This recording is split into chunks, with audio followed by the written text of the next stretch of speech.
VOA This Morning.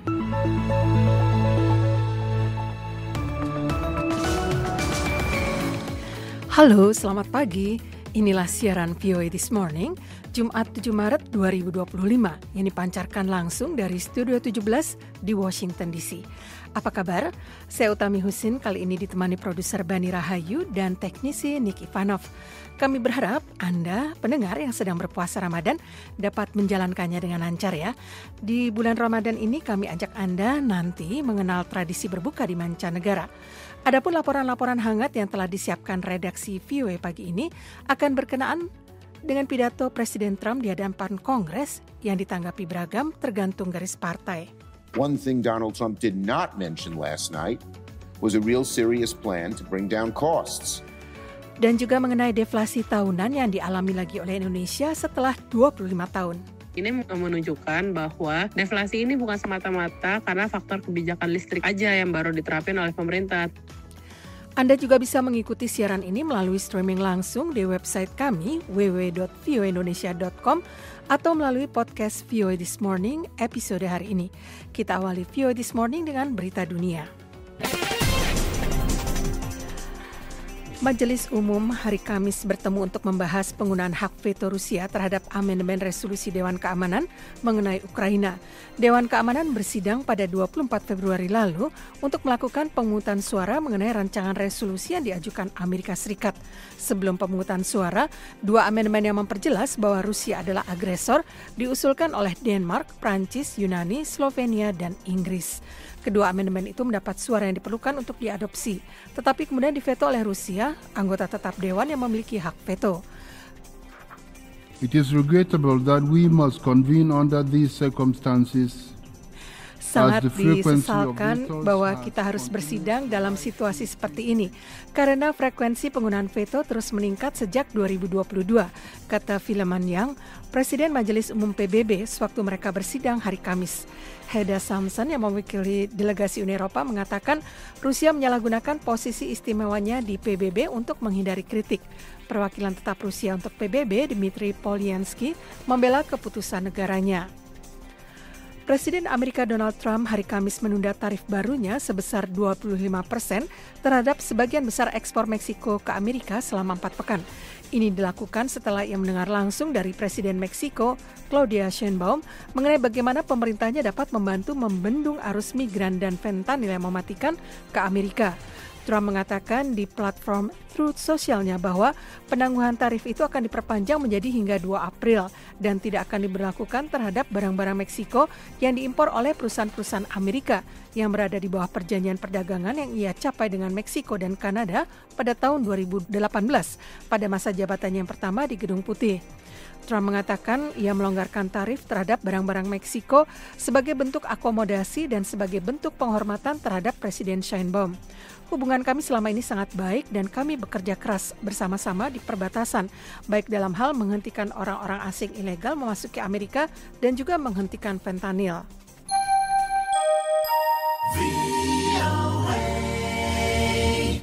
Direktur Perlindungan Warga Negara Indonesia Kementerian Luar Negeri, Yuda Nugraha, baru-baru ini merevisi jumlah WNI yang terlibat dalam kasus online scam di Myawaddi, Myanmar dari 366 menjadi 525. Perubahan ini terjadi setelah pihaknya memperoleh konfirmasi dari pihak berwenang Myanmar. Angka ini sangat besar. Data yang kita terima adalah data yang mengadu ke Kemlu dan juga ke perwakilan RI maupun berbagai channel pengaduan yang lain yang kemudian kita koordinasikan dan sampaikan ke otoritas di Myanmar dan pihak-pihak lain untuk dapat membantu warga negara kita yang terjebak di Myawaddi keluar. Angka terakhir yang kami terima mencapai 525, kata Juda dalam jumpa pers di kantornya. Saat ini, kata Juda, pihaknya sedang melakukan koordinasi intensif dengan otoritas Thailand yang merupakan negara transit untuk bisa menyeberangkan para WNI tersebut dari Myawaddi ke kota Mae Sot di Thailand untuk kemudian dipulangkan ke Indonesia. Koordinasi intensif juga dilakukan dengan pihak Myanmar untuk memastikan bahwa tidak ada WNI yang tertinggal di Myawaddi. Sudan telah mengajukan gugatan terhadap Uni Emirat Arab di Mahkamah Internasional karena diduga mempersenjatai para militer pasukan dukungan cepat RSF dan melanggar kewajibannya berdasarkan konvensi genosida sehubungan dengan serangan di negara bagian Darfur Barat. Hal tersebut dikemukakan Mahkamah Internasional pada hari Kamis. Uni Emirat Arab akan mengupayakan penolakan segera kasus tersebut yang disebutnya tidak memiliki landasan hukum atau fakta apapun, kata seorang pejabat Uni Emirat Arab dalam sebuah pernyataan kepada Reuters. Kementerian Luar Negeri Sudan tidak langsung menanggapi permintaan komentar, tetapi para pejabat Sudan telah sering menuduh Uni Emirat Arab mendukung RSF, lawannya dalam perang saudara selama hampir 2 tahun ini. Tuduhan itu dibantah Uni Emirat Arab. Namun para pakar PBB dan anggota Parlemen Amerika telah mendapati bahwa tuduhan itu kredibel. Paus Fransiskus yang berjuang melawan pneumonia selama hampir 3 pekan masih dalam keadaan stabil pada hari Kamis dan tidak mengalami episode krisis pernapasan baru, kata Vatikan. Sebagai tanda kemajuan, sementara Paus berusia 88 tahun itu melanjutkan perawatan, para dokter mengatakan mereka tidak akan mengeluarkan buletin kesehatan lagi hingga Sabtu mengingat stabilitas gambaran klinisnya. Paus Fransiskus dirawat di Rumah Sakit Gemelli di Roma pada 14 Februari karena infeksi pernapasan yang parah yang memerlukan perawatan terus-menerus. Dalam info medis rinci terbaru mengenai kondisinya, Vatikan mengatakan Paus tidak mengalami demam dan hasil tes darahnya tetap stabil. Para pejabat Korea Selatan mengatakan sebuah jet tempur tidak sengaja menjatuhkan 8 bom di daerah sipil di kota Pocheon dalam sebuah misi latihan pada hari Kamis, sehingga melukai 8 orang. Pocheon terletak di dekat perbatasan dengan Korea Utara yang dijaga dengan persenjataan besar-besaran. Angkatan Udara Korea Selatan mengatakan dalam sebuah pernyataan bahwa sebuah jet tempur KF-16 secara abnormal menjatuhkan bom-bom MK-82 yang jatuh di luar area tembak dan menyebabkan kerusakan. Video memperlihatkan adanya ledakan yang menyelimuti jalan mobil dengan asap dan membuat puing-puing bertebaran.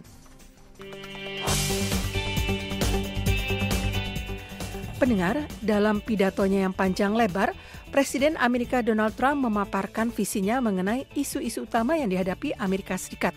Koresponden VOA di Kongres, Catherine Gibson, meminta tanggapan sejumlah anggota Kongres terkait rencana Trump di bidang perekonomian, imigrasi, dan kebijakan luar negeri Amerika.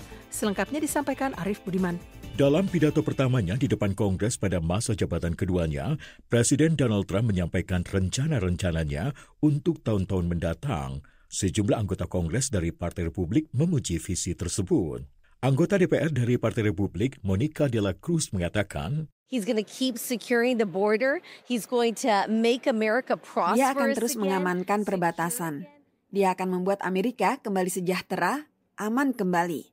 Sementara itu, Doug LaMalva, juga anggota DPR dari Partai Republik, mengatakan ia dan sejawat-sejawat dari partainya menghargai semangat juang Trump. Gloves are off, but it really is all about being the gloves. Kami sudah siap, tapi kesiapan kami ini untuk Amerika. Karena optimisme yang dibawa Trump dan kebijakan yang ia keluarkan semuanya masuk akal. Sejumlah anggota Kongres mengatakan Trump tidak mengatasi permasalahan ekonomi Amerika.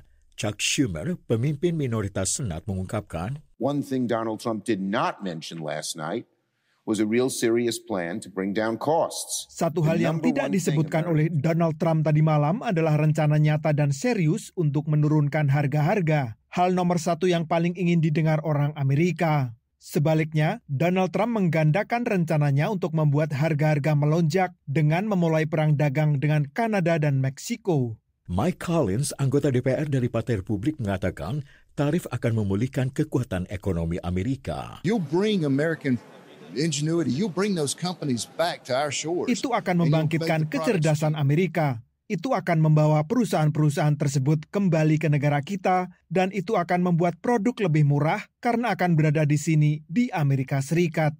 Para anggota Kongres juga memantau dengan cermat status hubungan Amerika Serikat-Ukraina. Partai Republik mengatakan surat dari Presiden Ukraina, Volodymyr Zelensky, yang menawarkan untuk membuka kembali perundingan dengan Amerika Serikat adalah hasil dari sikap keras Trump.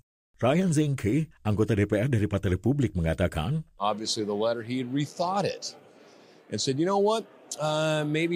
Jelas dari surat itu, Zelensky telah memikirkannya kembali dan berkata, tahukah Anda mungkin Presiden Trump adalah orang yang paling penting dan paling berpengaruh di dunia, dan saya tidak. Dan mungkin kita tidak bisa memenangkan perang tanpa Amerika Serikat. Perhatian anggota Kongres Amerika Serikat kini beralih pada pendanaan pemerintah Amerika Serikat setelah tenggat waktu 14 Maret. Arif Budiman, VOA Washington.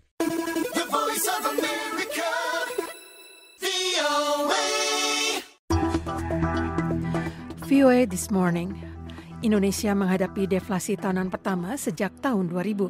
Meski deflasi mengindikasikan turunnya harga-harga barang dan jasa, para ekonom mengingatkan deflasi tahunan ini semu dan tidak mencerminkan daya beli masyarakat yang sedang menurun.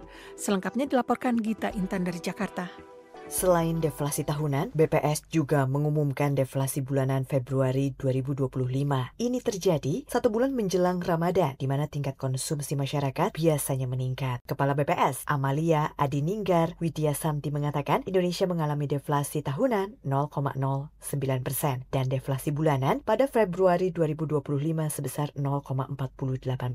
Deflasi kali ini berlangsung sejak Januari lalu. Fenomena deflasi tahunan ini terbilang langka. Menurut catatan BPS, deflasi YoY pernah terjadi pada bulan Maret 2000, di mana pada saat itu deflasi sebesar 1,10%, di mana deflasi itu didominasi oleh kelompok bahan makanan. Amalia menjelaskan, deflasi yang terjadi kali ini terutama disebabkan oleh diskon tarif listrik sebesar 50% yang terjadi pada Januari hingga Februari 2025. Ia membantah bahwa fenomena deflasi kali ini mencerminkan melemahnya daya beli masyarakat, melainkan karena intervensi kebijakan pemerintah. Ekonom Core Indonesia Yusuf Rendi memahami pernyataan BPS yang mengatakan bahwa diskon tarif listrik merupakan faktor utama penyumbang deflasi tahunan dan bulanan. Pasalnya, tarif listrik merupakan salah satu komponen terbesar dalam penghitungan inflasi secara umum. Meski begitu, Yusuf masih meragukan bahwa fenomena deflasi kali ini sebagai tanda melemahnya daya beli masyarakat. Pasalnya, inflasi inti masih terjaga. Jadi hanya dari indikator inflasi inti saja sebenarnya kita bisa mengambil kesimpulan bahwa setidaknya untuk bulan Februari daya beli masyarakat itu sebenarnya masih ada gitu ya. Karena permintaan terhadap beberapa produk barang dan jasa itu masih dilakukan oleh masyarakat. Peneliti Next Policy, Sofi Az-Zahra mengatakan faktor diskon tarif listrik 50% tidak bisa dianggap sebagai faktor utama deflasi. Menurutnya, deflasi terjadi bukan hanya akibat satu kebijakan yang bersifat jangka pendek, melainkan bisa mencerminkan tren ekonomi yang telah terjadi dalam periode yang lebih panjang. Jadi, kalau kita ingat-ingat, pada tahun 2024 itu, BPS dan Bank Indonesia itu menyatakan bahwa Indonesia mengalami deflasi selama 5 bulan berturut-turut, yaitu dari bulan Mei hingga bulan September. Periode ini terjadi jauh sebelum kebijakan diskon tarif listrik yang diberlakukan itu baru mulai pada awal tahun 2025, yaitu bulan Januari. Ini menunjukkan bahwa deflasi ini bukan semata-mata karena faktor kebijakan listrik aja yang baru diterapin oleh pemerintah, tapi ada indikasi tren penurunan harga yang lebih luas dan sudah terjadi sejak tahun sebelumnya. Ada beberapa periode deflasi dalam sejarah Amerika Serikat, termasuk antara 1815 dan 1860, lalu antara tahun 1865 hingga 1900. Salah satu periode deflasi yang paling dramatis dalam sejarah Amerika Serikat terjadi antara 1930 dan 1933 selama Depresi Besar. Dari Jakarta, Gita Intan melaporkan untuk VOA Washington.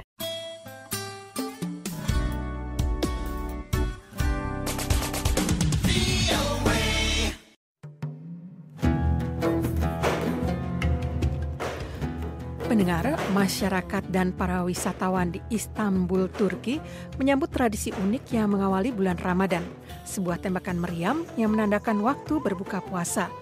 Beragam penampilan musik tradisional pun turut menambah kemeriahan suasana jelang berbuka puasa di sekitar Hagia Sophia dan Sultan Ahmet. Selengkapnya bersama Taris Hirsiman.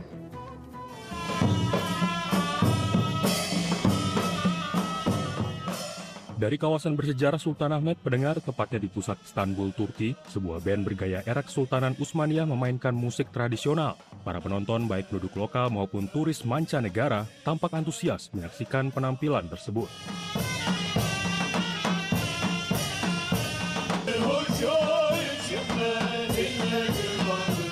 Suasana pun semakin meriah ketika dentuman meriam terdengar, menandai waktu berbuka puasa pada hari pertama Ramadan di Turki. Pendengar dentuman meriam ini telah menjadi tradisi turun-menurun di Istanbul. Sebagai simbol penanda waktu berbuka, meriam ditembakkan tepat saat matahari terbenam, diiringi dengan kumandang azan maghrib dari menara-menara masjid di sekitar Hagia Sophia dan Sultan Ahmet. Di lapangan depan Hagia Sophia, umat muslim kemudian berbuka puasa bersama. Mereka menyantap kurma, roti, serta hidangan khas Turki lainnya, sambil menikmati pemandangan menara-menara yang bermandikan cahaya. Ayub Keçice, seorang mahasiswa asal Tunisia yang sedang menempuh pendidikan di Turki, turut merasakan euforia ini. Saya merasakan perasaan yang luar biasa, terutama bisa memulai Ramadan di Turki. Masjid Sultan Ahmet, Hagia Sophia, semuanya terasa sangat istimewa bagi saya. Di Turki sendiri, pendengar, awal Ramadan tahun ini bertepatan dengan dimulainya musim semi, sehingga cuaca relatif lebih sejuk. Hal ini disambut positif oleh banyak orang, termasuk Sudenas Mazi, seorang mahasiswi di Istanbul. Ya havalar zaten soğuk olduğu için de günler kısa olduğu için bence daha iyi oldu. Yazın daha uzun oluyordu. Menurut saya puasa sekarang terasa lebih mudah karena cuacanya lebih dingin dan siangnya lebih singkat dibandingkan saat musim panas. Saya rasa tidak akan menghadapi kesulitan. Selamat Ramadan untuk semua. Pendengar, antusiasme di Istanbul tidak surut. Lampu-lampu berwarna-warni terpampang di antara menara Hagia Sophia, menampilkan kalimat syahadat yang menambah kehikmatan malam pertama Ramadan.